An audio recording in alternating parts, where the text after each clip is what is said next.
जदि देखा गत 24 घंटे हाईएस्ट मैक्सिमम रेनफॉल रेकर्ड करा 98 मिलीमीटर मयूरभंज जिले में मुरुडा ठारे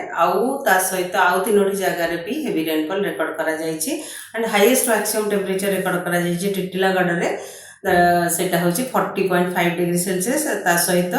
3टी जगार 40 डिग्री किंबा ताठू अधिक तापमात्रा रेकर्ड करा सबु स्थान में टेम्परेचर बिलो 40 डिग्री रही। आगामी 5 दिन जब देखा फोरकास्ट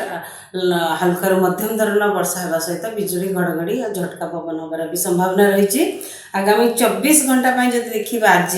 बिजुली घड़घड़ी सहित हल्का मध्यम धरण वर्षा आउ झटका पवन 50 ରୁ 60 किलोमीटर पर आवर ता सहित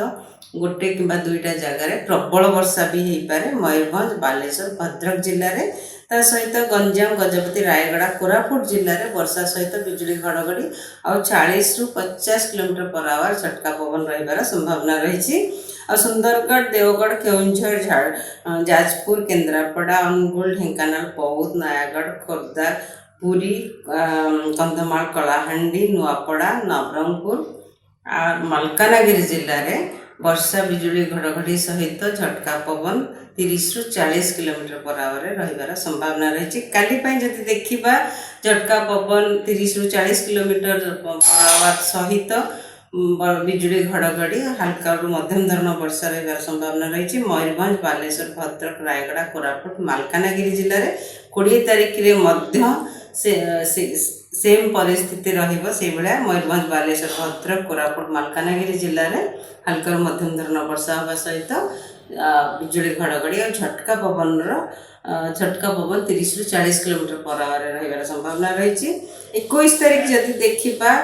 गंजाम गजपति रायगड़ा मालकानगिरी कोरापुट जिले में हल्का मध्यम धरण वर्षा सहित बिजुली घड़घड़ी और झटका पवन 50 ରୁ 60 किलोमीटर पर आवर रही संभावना रही। ता सहित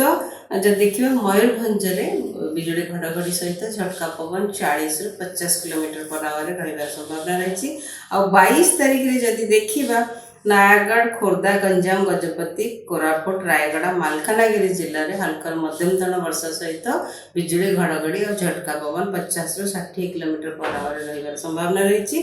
मैक्सिमम टेम्परेचर दिन तापमात्रा विशेष परिवर्तन होबार संभावना नहीं आगामी 4 ରୁ 5 दिन मध्य। आज जब देखा आज सका वर्षा रेकर्ड कर वर्षा सहित बिजुली घड़घड़ी और झटका पवन भी रही भुवनेश्वर आउ कटक रे पुरी रे भी रही भुवनेश्वर रेकर्ड कर आज रेनफॉल जो होता सका 26 मिलीमीटर रेन रेकर्ड कर पुरी रे 24 मिलीमीटर रेन रेकर्ड कर भुवनेश्वर रे भी 37 नॉट विंड रेकर्ड कर कोस्ट किसी सेकेंड पाइका 47 नॉट पर्यंत भी पवन गति जाइए।